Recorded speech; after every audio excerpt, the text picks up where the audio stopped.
Here they come. Yay.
Okay.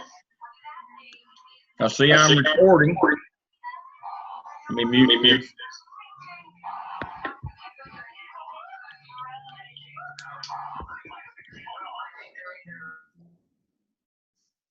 All right.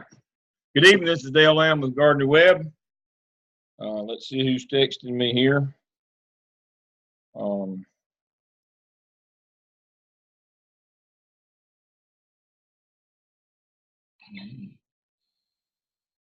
That's Dr. Stedman. I'm on. All right. We'll go ahead and get started now. Purpose of tonight is twofold. I'm going to cover two things with you tonight. One is wrapping up the OMA. I need for you to follow the directions of your instructor in terms of whether to use your class shell or your intern shell for the Turnitin assignment. Some coaches want, some instructors want it put in their class shell, some want it put in the intern shell of their coach. If you're unsure of where to put your final OMA for the Turnitin check, please contact your instructor and they will give you instructions if you're not sure. Because you can only upload it one time. Can't make a mistake on this.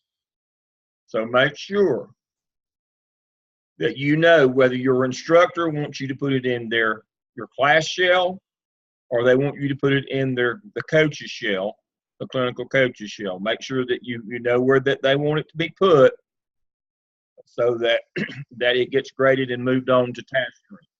Now, many of you, I saw 6 OMAs come in today, and I'm sure the evaluators will get started on those later tonight. So looks like work's coming in good, and that's a wonderful thing. We need to be on pace so that we can hit the SCIP here shortly. Just as a reminder, you folks are all add-ons. You're going into the summer to try to finish in 605. You only have, the summer session is only 10 weeks long. All evidence artifact work is due 8 weeks into the summer session. So you only have 8 weeks to do 2 evidences in the summertime. For that reason, as always, going into the summer, I want to make sure that you understand now. If you get into the summer and at 8 weeks, you don't have at least 80% of the work done, we'll give you an incomplete for the class, but we will not let you take 605 in the summer. We'll put you in an audit situation for 603 before you can catch up, and we'll start you in 605 in the fall. We have too many people who don't have enough work done to qualify for an incomplete, and we don't want anybody to fail. We want everybody to finish this summer, and so I'm telling you in plenty of time so that you can finish your work this semester. Don't go into the summer behind. We just can't have you going in behind. It's going to be a struggle to get your work done this summer. So I'm letting you know in late February that if you're not far enough along at the end of this semester, if you still owe us work in task stream, we're not going to let you take 605. We'll let you continue to work on your portfolio, but I'll put you in an audit situation back in 603 so you can finish your work this summer. Nobody wants to do that. I'm doing it with 2 this semester. Nobody wants to do that. We don't want to have you to do that, but now we're not going to let you continue on and get you into 605, and then you don't finish your work from 603 or 5 or one or the other, and you fail one or the other of those classes this summer. So make sure you understand. If we have to give you an incomplete and you've got more than 80% of the work due, we're not going to let you go on. Now, I will give you an incomplete if you just lack a little bit. If you can get it done in 2 weeks before summer school starts, we'll give you an incomplete on that basis. But if you've got, what, 9 tasks this semester, 4 and 4 is 8 and 1's 9. If you've only got like 3 or 4 tasks done, no, you'll have to get an incomplete, and you'll have to audit. You'll have to audit 603 this summer again, and work on your portfolio before we let you go to 605 in the fall. So if you're on pace, none of this matters. We can get it done. All right, so enough about that housekeeping. All right, so I want to cover the SCIP tonight. This is the first of the evidences that you have not had a template. It's not because I didn't have time to make one. I'm not going to make one, and I do not want the instructors to make one. In intentional abandonment, where we pull back from you and you emerge as leaders, in your first semester, you had 2 complete templates. You had complete directions. And then when we started this semester, your template for the OMA just had the directions, did not have examples. And now you're to a situation where if you need a template, you've got to create your own. You may or may not need a template, or you may just want to put the directions like you had in the OMA. But either way, this needs to be your original work. You can pattern it on the previous templates. You can put the prompts and the directions and those things. I would like for you to have those. But make sure you understand you're not missing something. We're not being mean to you. We're not being lazy and not providing you a template. It's time for you to venture out on your own without a template. To that end, let me go through the expectations of each of the tasks and prompts tonight. The school communication improvement plan, or the SCIP,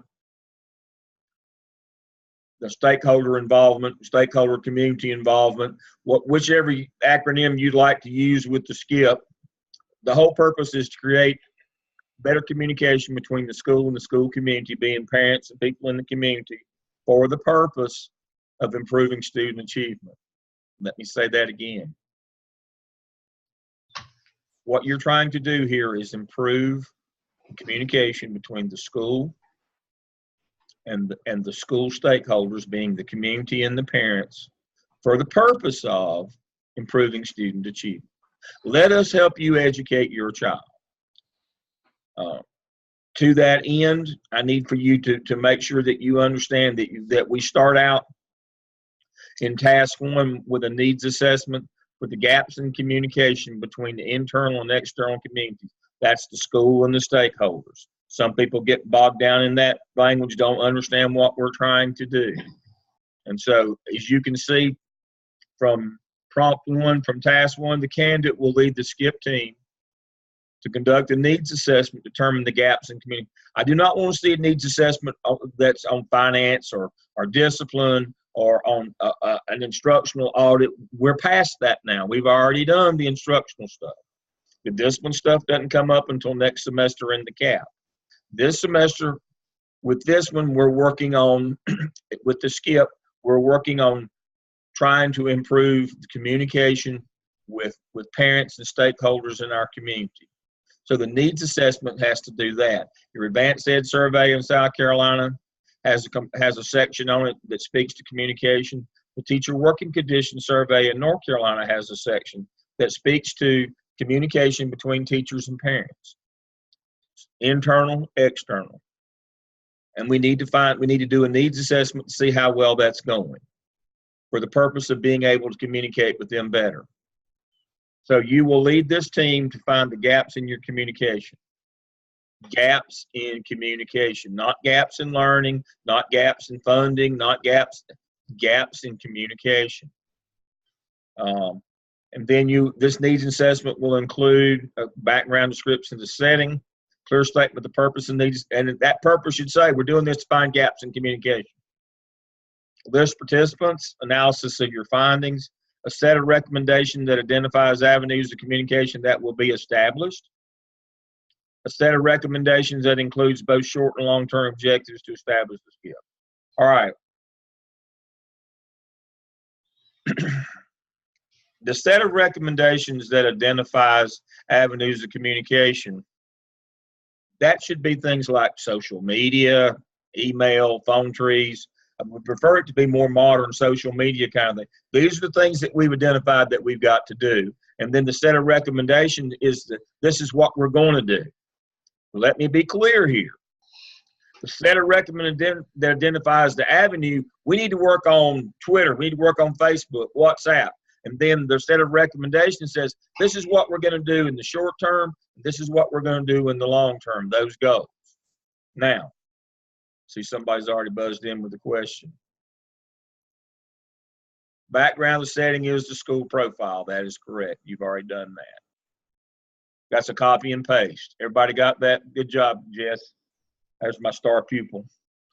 Jessica has reminded us that background description of the setting, that's that same school profile we use in every one of these. It's the same thing. That same school profile you've already done is the background and description of the setting. All right. So here's what we're going to work on, and here's how we're going to do it. First set of recommendations here is these are the things we need to work on. This is our plan right here. We're going to do some short-term things and some long-term things. Now, here's where usually when we get people to this part, if they've done okay, this is where we go running off the road though. What is the difference between short-term and long-term? They're not the same things in just different time frames. They're completely different activities. Long-term and short-term objectives are not the same thing in different time frames. They're two completely different things. Your short-term objectives should be things like Twitter, Facebook.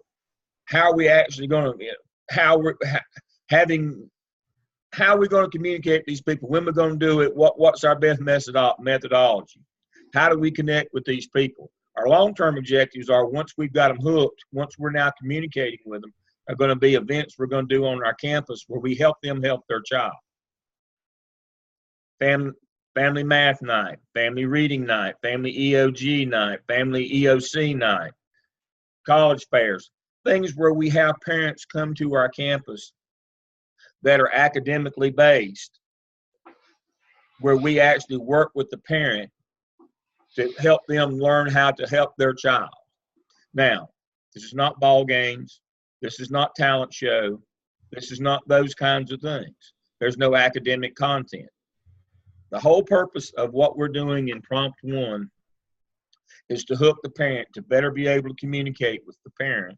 And then once we got that communication going, we're going to have them come in. They know now when, and we found out by communicating, and they know when we're going to have this event, and they've told us when the best time to have it is. We're going to have an academic event.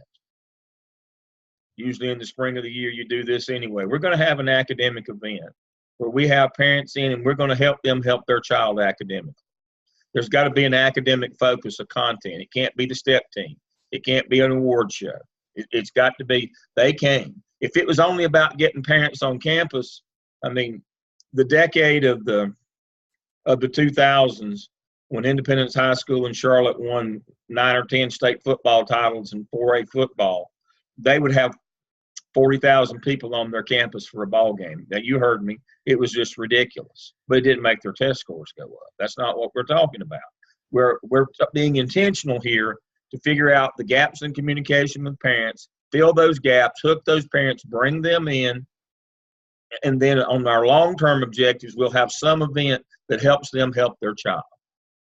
Short-term is about the actual modality, whether it's Twitter or Facebook or whatever it is. Long-term is the actual event we're going to do, family math night, family reading night. Can't be any plainer than that. We're looking for gaps in communication. That's what our needs assessment is about. We identify the type of social media that we're going to use, or the actual platform that we're going to use to communicate with these parents. And then once we got them hooked, we're going to do an event at the school that the parent comes to, where we're able to put deliverables, maybe even consumables in their hand. This is what we need for you to do with your child. All right, so that's, if you get that in Prompt 1, we're golden. Prompt 2 is really easy. I'll pause and catch a question here.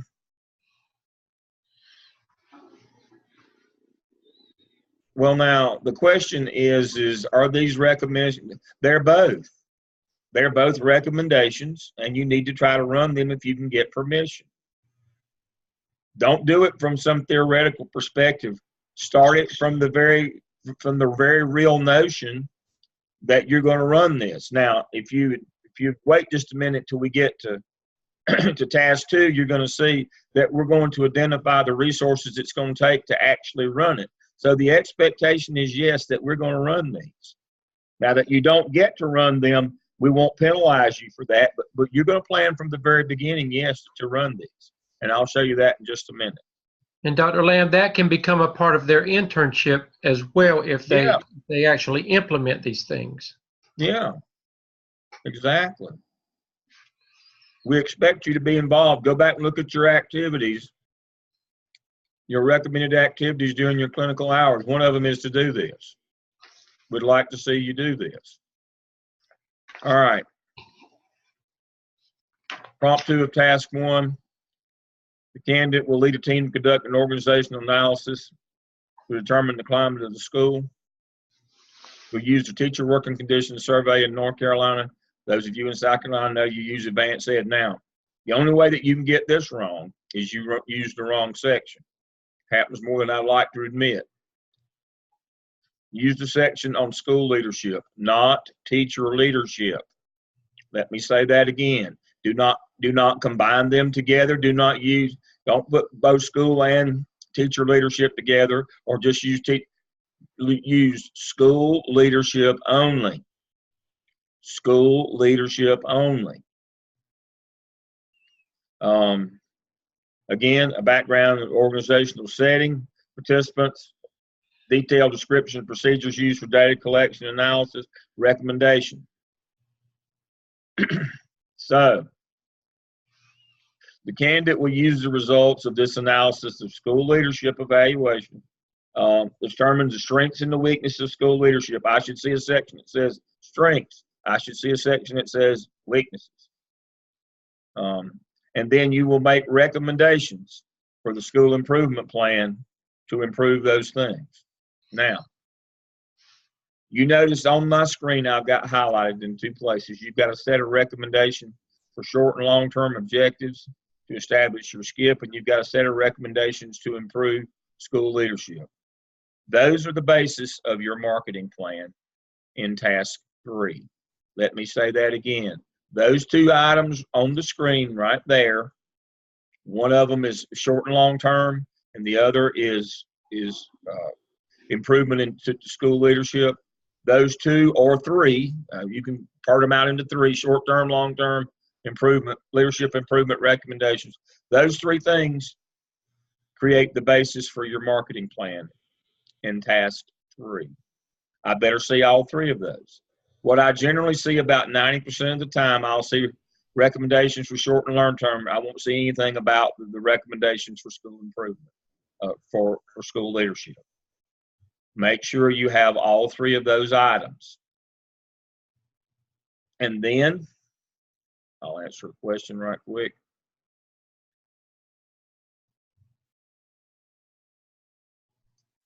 On this front, well, what are you looking for in the background of the organization? Well, you just did that in your OMA. If you'll remember, you used the same one that came from your OMA in this one. School profile in the first one came from your AppSell or AppTel, the first one you wrote in the AppSell. This one is the background description that you did, the background of the organizational setting that you did to start the OMA earlier this semester. That's where that comes from. You should start recognizing, oh, I've done this before. It doesn't change. This stuff is all integrated together. So, Dale, we've already done that. We know you've done it. All you've got to do is copy and paste it in there, and let's move on. You should start recognizing these pieces. Oh, I've already done that. That won't take me that long because I've already done it. These are not standalone things. They're all integrated together. All 3 of these things create the marketing plan in task 3. The idea here of the SCIP is you're going to create a marketing plan. We create a plan in all of these, whether it's a marketing plan, an action plan, a growth plan. You're going to create a marketing plan. These 3 items are the heart of your marketing plan. These are the 3. These are the 3 things that make up the heart of it. You should have recommendations for short-term goals like Twitter, Facebook, WhatsApp, Tinder. I don't know, whatever you're going to use. Twitter. You should have long-term. We're going to have family math night. Recommendations for improvement of school administration. You're going to have all 3 of those things. Those will become the specific activities of your marketing plan.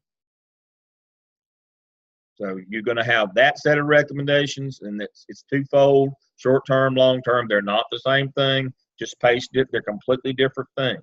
Short-term is related to social media. Long-term is a school event. Then recommendations to improve school leadership. You'll identify your resources, both fiscal and human capital and fiscal money for your short and long term and any leadership that it would take. For those 3 things we just identified, we've got to figure out what it's going to cost in terms of people and money. And then we put our marketing plan together. Statement for the purpose, one paragraph each. Statement of the purpose of the plan, strengths of the current program. We've already done that. You've already done your strengths and weaknesses. If you remember, opportunities for input. And our specific activities should be our short-term, long-term, and recommendations for improvement of school leadership. Those should be our activities, should be the heart of our marketing plan. And it should be, if you don't want to use this one, you make your own. It should look like that. Specific activity. Again, I should see at least 3, one for short-term, one for long-term, one for improvement of school leadership. I should see at least 3 specific activities in your marketing plan. You know that this is your graphic organizer that we normally use to summarize our plans, whether they're marketing plans, action plans, or growth plans. If you've done all the work that you're supposed to in the first 2, this stuff will be there for you when you get to the third. When you get to your to task 3 to put together your plan, you'll know all these things.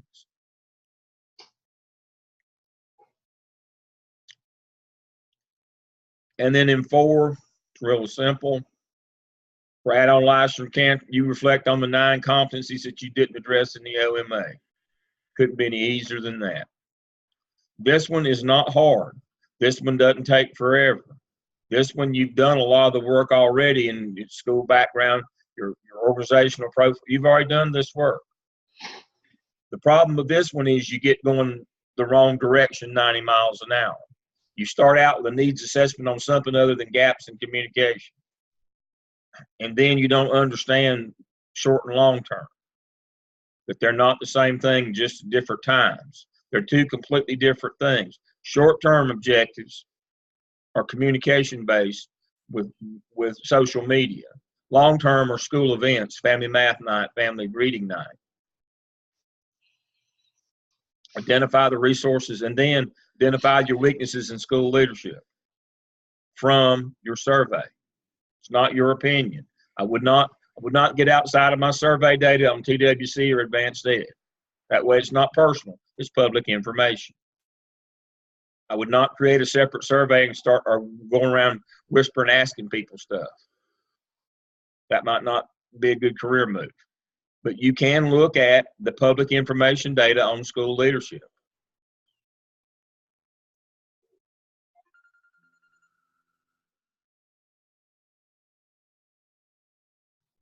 All right. And then do the other 9 of your competencies and you're good to go. Now, while I've got you on the line tonight, we're going to look quickly at CAP, task 1. That's the last thing that you will do this semester.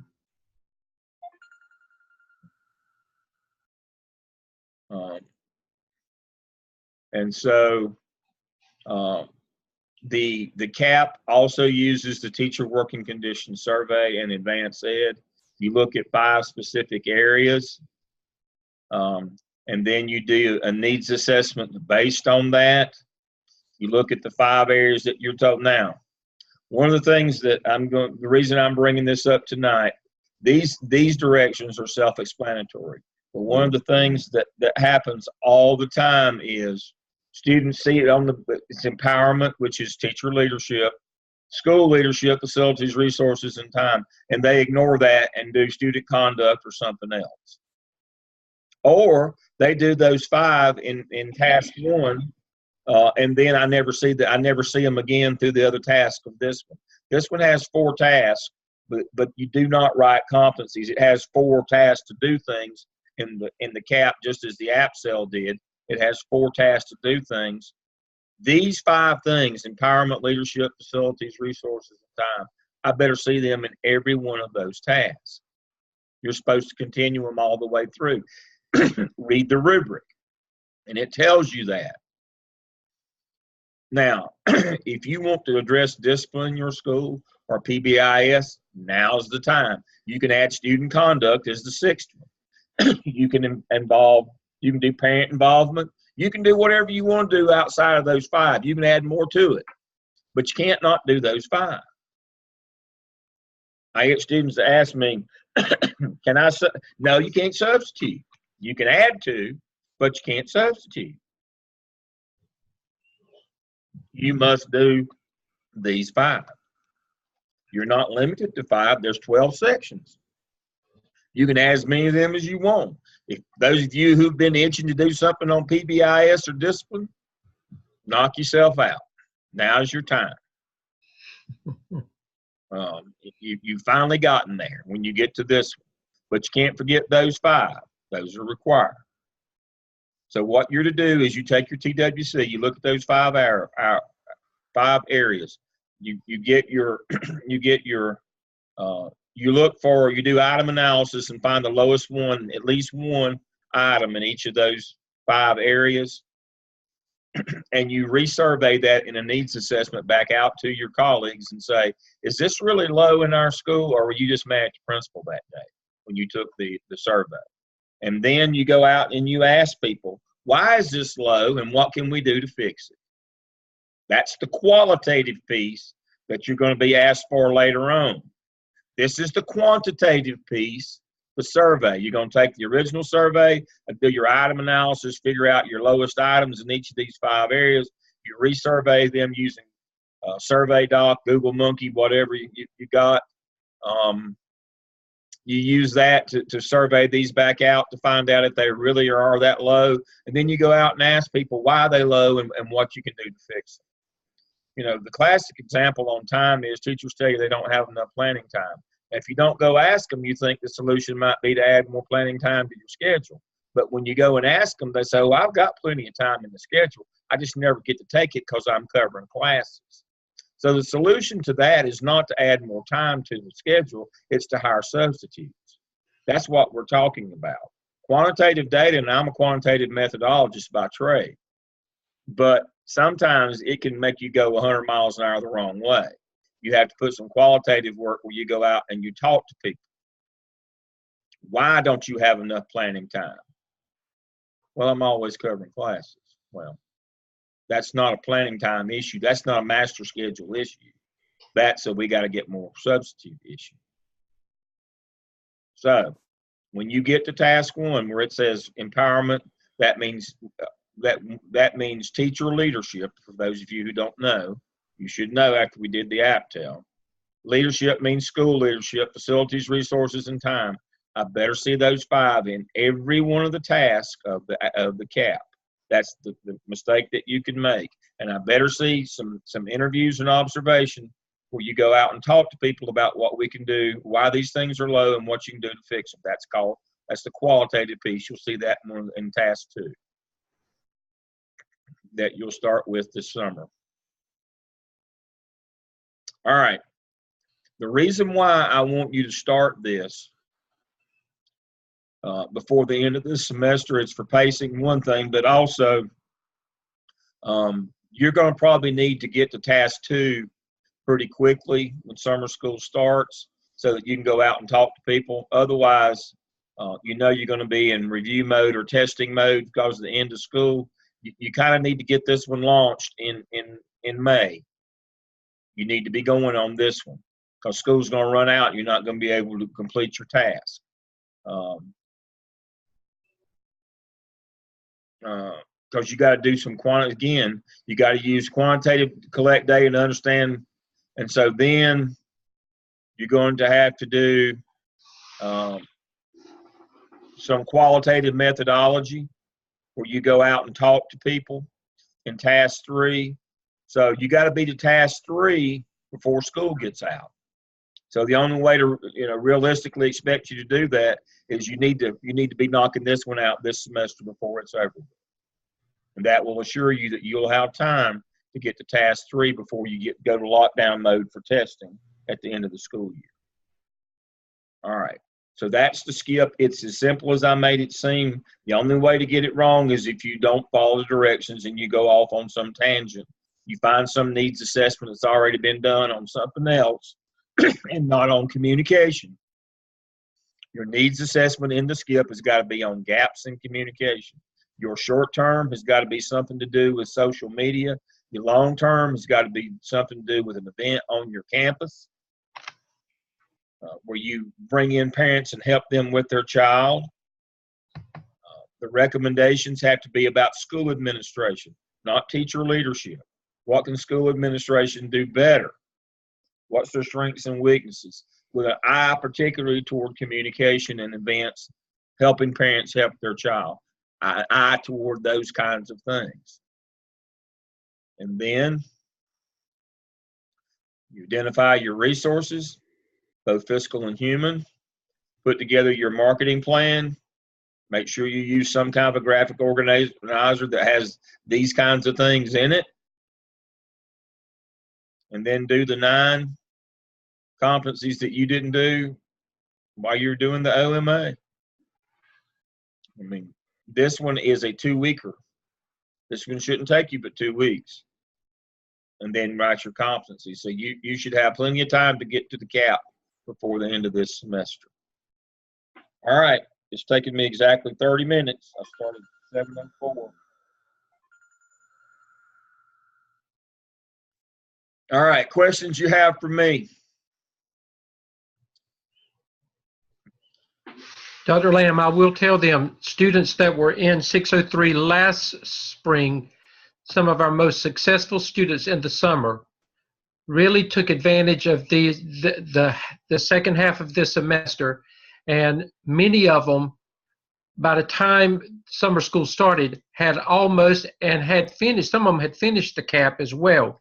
And when they got in the summer class, all they had to do was the SCIP, and it made their summer much easier to deal with because they paced it out and they didn't have everything on them at one time in 8 weeks. So, I would advise you to just, to work smart and to get as much done as you can, because it will be to your advantage once summer school starts if the more you can do.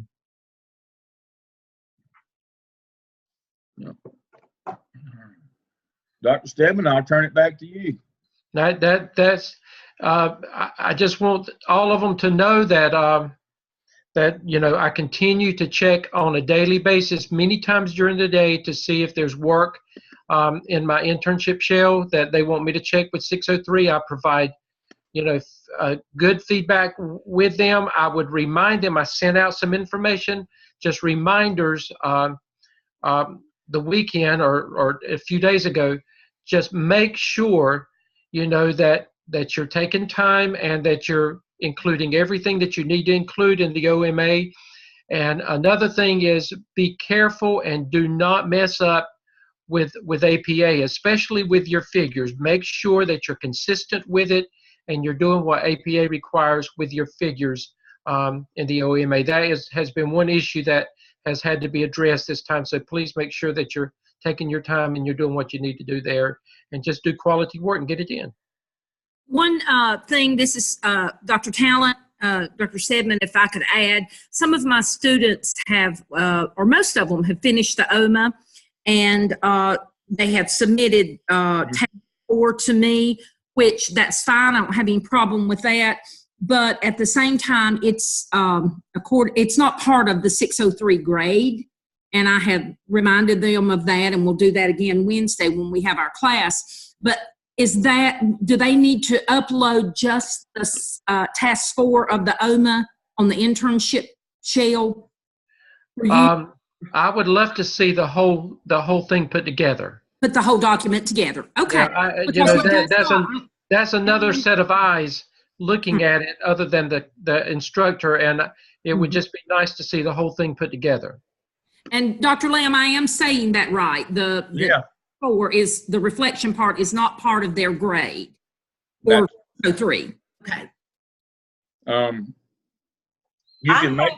I have them included in their whole paper. Right, it is. I do have them included in the whole, but I don't. It's not.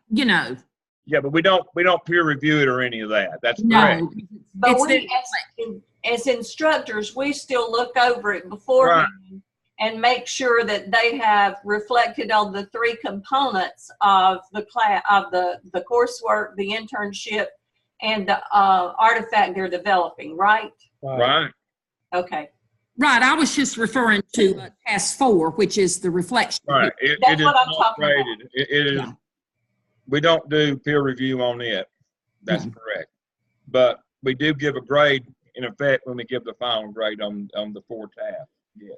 When you give the final grade, it says in the rubric. So okay. The language is a little bit different then, because it says the OMA task 4 is not part of the 603 grade. Which is fine. It wouldn't really affect it anyway, because it's I just wanted to make sure I need what I need to send to Danny, what my students need to send to Dr. Steadman. Yeah. All right, we've cleared that up. Anything else? Any of the other instructors? All of you, thank you for joining me tonight. Instructors, thank you. You had a double tonight. Had a double dose. So y'all get a medal for having to be with me twice in one evening. All right, so that should be it. I'll get this video processed and get it out to you later tonight. It'll be posted in your class shelf